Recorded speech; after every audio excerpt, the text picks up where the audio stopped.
A new Java release every 6 months could be exciting, overwhelming, or both.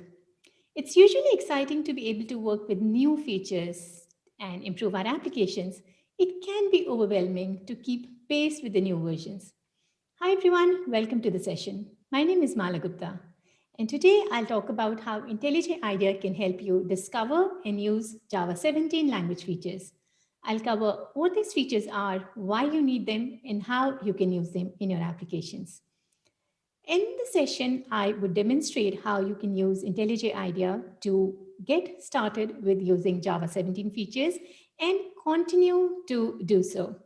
IntelliJ IDEA helps lower the cognitive load that's associated with working with the new features. Cognitive load refers to the amount of information that you have in your working memory, which is limited. So if you try to overload it with instructions or information which is not directly related to your end goal, then your productivity might drop. Let me show you an example. So assume that this is a method and you're supposed to write business logic in the method, which gets the harm that people are doing to the planet, depending on the object that you pass to it. Let's assume this is the code that you write using if-else statements. No problems with it. But at this time, IntelliJ IDEA highlights the if keyword with a yellow background and suggest that you can replace if with switch. You say, okay, let me give it a go. And once you do that, congratulations. You just used pattern matching for switch from Java 17. You might not be aware about the feature or about the syntax, but still you managed to use it in your code.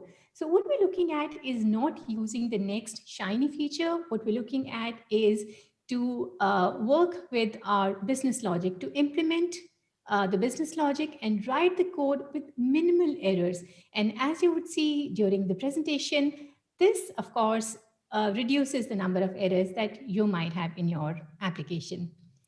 Talking about lowering the bar to get started with Java 17, IntelliJ IDEA also has an option to download a JDK and also to configure it from the new project dialog so that as developers, we do not invest our time in configuring the setup, which we know is important but boring. So you are going to save a lot of time working with the IntelliJ IDEA to work with Java 17 language features. What are you going to invest that time in? Probably doing something that you love, spending time with your family, friends, like taking your kids out on a vacation. So this is my family, my husband and our kids. For this session, I would be using IntelliJ IDEA 2020.2.1. It has basic support for pattern matching for switch. More support is in works and that would be released very soon. But of course, it has support for all the other latest Java language features like sealed classes, interfaces, switch expressions, text blocks, and a lot of other latest features. Now, I would be covering two language features today. That would be pattern matching for switch and sealed classes. Pattern matching for switch is a preview language feature, which essentially means that it is not yet permanent, but complete.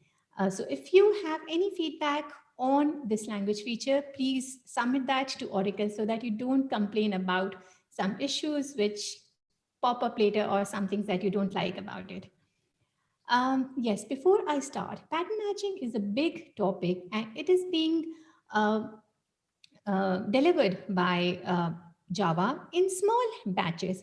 It started with pattern matching for instance of pattern matching for switch, which I would be discussing today. And we're already looking at deconstructing arrays and records with pattern matching in Java 18. And I know a lot of slides, we'll get to the demo part soon. To work with pattern matching for switch, it would be a good thing if we are very clear about certain things or certain topics like pattern matching in general, how it applies to pattern matching for instance of, and how switch expressions enhanced the switch statements added as a standard language feature in Java 14. So let's talk about pattern matching in general. It's an act of checking a given sequence of tokens for presence of some pattern. If that sounds confusing, let's work with an example. So think of this as an example of a statement, or rather a question in which you're trying to figure out if an object is of a certain type, animal in this case, and what are the objects or the animals that would pass this question or would conform to the type animal. I would say a lot of it. What if you wanted to refine the pattern and instead wanted animals which has who have stripes in black and yellow color? Of course, you can modify the pattern, and these are the animals which you would get that conform to the new pattern that you mentioned. And of course, if you were thinking about tiger and not about the others, then you'll have to think about another pattern. So this is how you define the pattern, and this is how the objects match the pattern that you defined. So now that we have covered pattern matching in general, let's talk about pattern matching for instance of. And for the demonstration, I would be using, as I mentioned, IntelliJ IDEA 2020.2.1. So let me hop on to my IDE. So this is an example of a method which is output value in uppercase. It takes an object parameter, and depending on if this object parameter is, where is my cursor?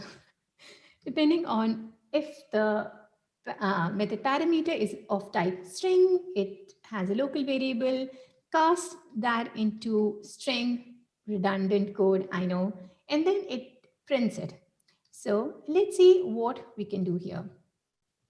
So I am following the clue by IntelliJ IDEA, and every time I use a shortcut, the shortcut would flash towards the bottom of the screen. I would not be able to specifically call out all the shortcuts that I would be using. So let me use Alt and Enter and bring up the context menu, and I get the suggestion of replacing str with pattern variable. Once I do so, the pattern variable moves is defined right after the type string. Now, let me go back to the statement or the question that we talked about in the topic pattern matching in general. So this is the type that you are comparing the object that you passed to the instance of operator. So pattern matching, for instance of, enhances the instance of operator with the possibility of defining a type. So instance of and pattern matching introduces a type pattern, a type test. So once your object matches the type, then the pattern variable, which is a local variable, is initialized with with the value. Of course, it's casted before assigning the value to it. Just in case if you are thinking that just gets you kind of reduces just one line of code, let me show you another example. Yes, so this is a method, and I would just be following the clues by clues. Oh my God. Following what IntelliJ IDEA would suggest me. So I see something highlighted in yellow color and I say Alt and Enter, and I replace this with a pattern variable. Now I see a light bulb. So do not ignore the light bulbs in IntelliJ IDEA. Excuse me. They're really helpful. So again, I can say Alt and Enter, and I can merge the nested ifs. Again, let me see what the suggestion is. I can replace the loop with collection.removal. Perfect. Let me do that. And I can also inline this variable. So now if you see the code that we have now with the code that we had earlier, you would know that yes, pattern matching for instance of really helps. And that applies to pattern matching for switch as well. Now let me go back to my presentation and see what we have. Okay, so now we've done with pattern matching in general, pattern matching for instance of. Let's work with switch expressions and see how they enhanced the switch statements. So let me go back to my IDE, and this time I want to go to this class, right? Now, switch statements, as we know, are verbose, And you can see the obvious repetition here. In this method, get damage to planet, depending on the type of object that is passed to the method parameter plastic, I am assigning a value to the variable damage. And as you can see, it is repetitive, including the break statements.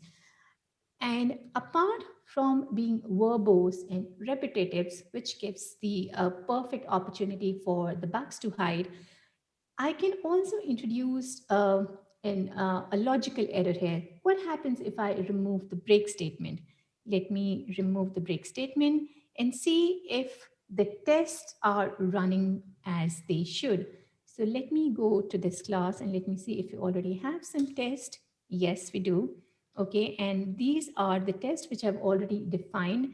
Let's see, let's execute the test and see if they all pass okay. And did I manage to introduce a logical error in the class that I was working with the switch statement?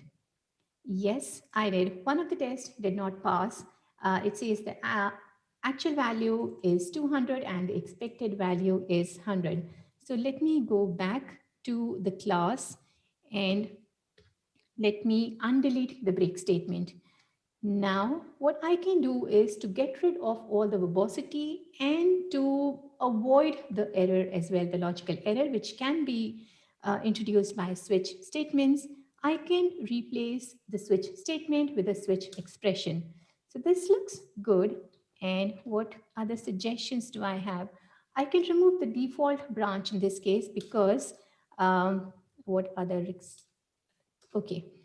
Now I can remove the default branch because I'm iterating over the values of an enum which are exhaustive. So the switch expression already knows that there are just three values for the enum and I do not need the default. And of course, if I have the same value, the same code to execute for two case labels, I can also merge the case labels. So the multiple benefits of switch expressions. And this is again extended by pattern matching for switch. So let me go back to my presentation and see what do we have now. Okay, I've already had the demo. Now this is interesting because what we saw in the IDE, so we have an arrow here. So when you pass a cup or a straw, this code is executed. That doesn't mean that break statement with the colon has gone away. We still have so let me see. Switch expressions can exist with a colon syntax or with an arrow syntax. And of course, if you are using a colon with a switch expression, which can return a value now, you have to use the yield parameter. And the same applies to the switch statement as well. You can use a colon and arrow to define the code that you want to execute. And this applies to pattern matching for switch as well. So let's see what do we have now. Yes. So yes, now that we've covered all the prerequisites, now we are here for pattern matching for switch, which further enhances the switch statements and expressions. It widens the selector expression that can be passed to switch. It's no longer limited to integral ins, switch or enums. Now you can pass in any type of reference value. And of course, you can add patterns to the case labels. We talked about a couple of patterns, how to define the patterns, how instance of has pattern. So what next do we have? Of course, the demonstration. So let me go on. Let me hop to my IDE and see where do I have the classes. Okay, so we have a lot to cover for this. And okay, so let me go to the example that I mentioned earlier, which is this example. Now, before, as I mentioned, the reason for using any new language feature is to improve the code, not just use the new shiny feature. So let me just use pattern matching for instance of here. And now Let me replace this if statement with a switch, path matching for switch. Before I do that, what is the problem with the if statement here? I have an image to compare the codes and probably then it would make sense. So let's just move forward and replace that with switch. Now, did you notice one thing? Okay, so now we also have a case label null. Earlier, so this is an enhancement with pattern matching for switch. Earlier, what do you do if you want to check if the value that is passed to a selector expression is null? Either you add, let's say, uh,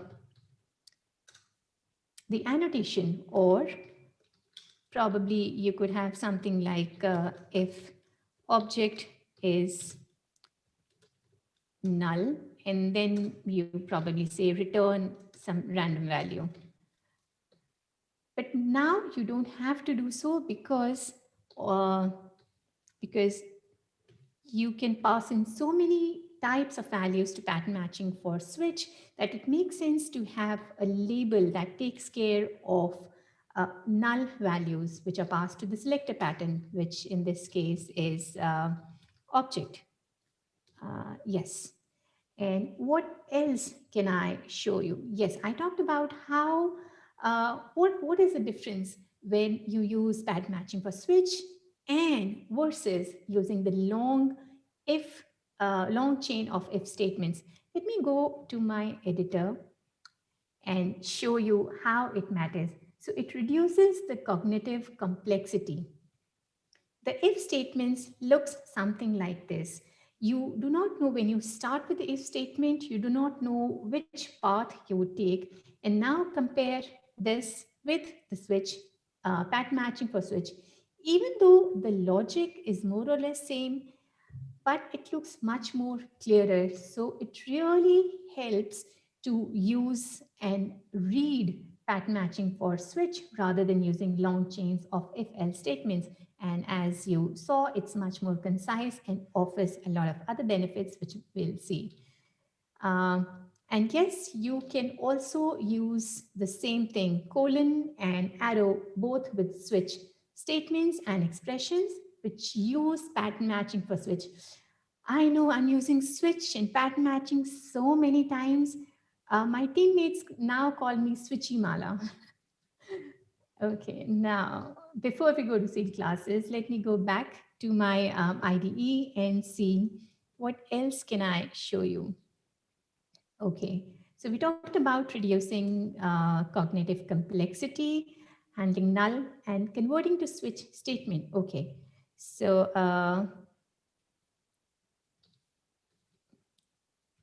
where is my class? Yes, just a moment.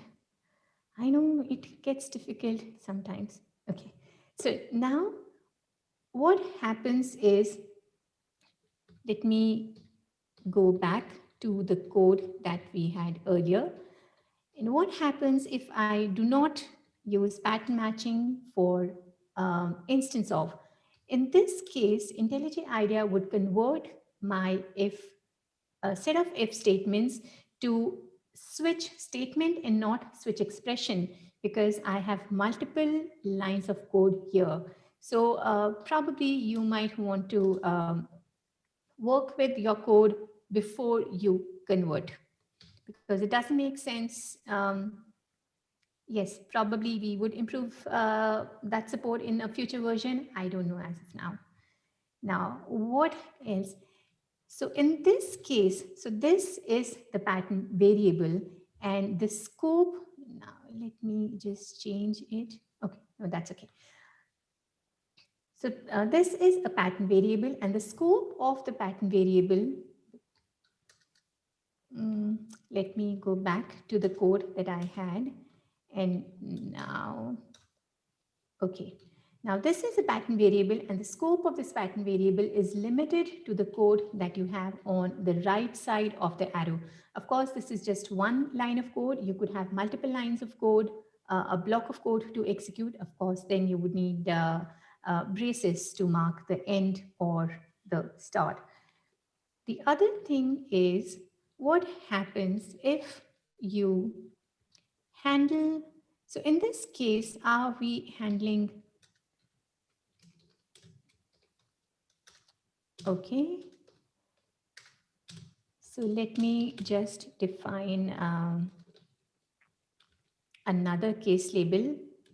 And is this the subclass? Sorry, yes, subclass for yes, yes. Now, what I'm trying to do is I'm trying to add another case label in which I'm using the superclass for all the other classes, which is air pollution and the other. And I'm trying to, um, okay, let's say I just want to return a value. In this case, I would get an error because now I'm trying to handle the base class before a subclass. So this is dominance of the previous label. So this doesn't work. When you are working with IntelliJ IDEA, if you run into a compilation problem, of course, the IDE is there to correct you or to suggest the other problems. This is an expression right now. So of course, it has to return a value for all the possible values. If you are using, okay, I would save the case of working with C classes for my next section. Now, the last thing that I want to show you regarding pattern matching for switch is that you can run the inspection. So we just saw that pattern matching for switch is good. It can help avoid a lot of errors. The code is concise, but what if you want to convert multiple chains of if statements in your code base to, let's say, pattern matching for switch? How do you do that? Do you go and look for them manually? No, you can run an inspection by name, and let me run the inspection if can be converted to switch, if can be replaced with switch. And when I execute this on my code base, of course, I can select the scope, project, file, and the minimum number of if branches is 3 by default. Of course, you can change that. And let's see what do we have here. So I get a lot of um, places where I could modify this. I can modify this by clicking F, replace F with switch here in the problems view window, or I could go to my editor and I would like to change it here. Now, this is something that you would see a lot of time in your production code. And let me follow the leads by IntelliJ IDEA and replace string with a pattern variable. What else can I do? Remove the unboxing. And I have another unboxing. So probably this is an old code. Now, what I also want to do is, looks like I can move this, extract this into a new method. And I would say handle double. And let me also extract the other chunk of code. And let me say handle float. And now when I go back to my if statement, and I could replace if with switch, what did I get? Okay, so this is probably, let me also adjust the code styles here. So that's my favorite Mario. So wrapping, wrap if long. Okay, now this is how I could change the method, and you would find such code in at a lot of places in your production code, believe me. So this is what I had for pattern matching for switch. Let's see what else do we have. Yes, now let's talk about C classes, which have been added as a standard language feature in Java 17. So they are ready to be used in your production code. The syntax of C classes lets you control the hierarchy of the interfaces or the classes that you create, and in a declarative manner. But why would you want to seal the hierarchies, or why would you want to declare that and not just allow everyone to extend it? Because it is about modeling your business domain. Accessibility should not mean or imply extensibility, because as developers, we know when we model a hierarchy, we go out of the way to make a class accessible but not extensible. Common ways are to make the constructor private, or to define it with a default accessibility, default access, so that it's only visible in the package. But that kind of kills the whole thing. We want something uh, uh, which doesn't talk about accessing and extensibility in the same way. Let's decouple it. So imagine you are working with an application for, let's say, gardeners, and you want to work with a specific set of plants, let's say herb, shrub, and you don't really want to work with things like aquatic plant. How do you go about and control the hierarchy? With seed classes. And seed classes, though the name is seed classes, it applies both to classes and interfaces. So let me go to my editor and let's see what do we have. Okay, so this is a class plant, and I can see the classes that it the classes which are extended by it in the hierarchy. Now, let me go to the project window again, and let's, mm, what else do we have? Did we have a class which says gardener? Okay, so okay, so this is an example. I know Venkat is covering seed classes and types in another session, so I would very quickly go through this and rather highlight how IntelliJ IDEA helps you to work with it. Now, this is a class, gardener, in which probably you would like to have a method which processes the instances of plant by checking whether they are of certain instance, and by assigning a value to the variable. Now, what can we do here? Before we convert this to a switch statement. So uh, there's one quick thing. I know that my class plant has a set of classes that extended, but the if, the syntax of the else block really makes me write this code, which I don't want to, because as you can see from the comments, this is unreachable code. As developers, we have written such code a lot of times. You have to agree that.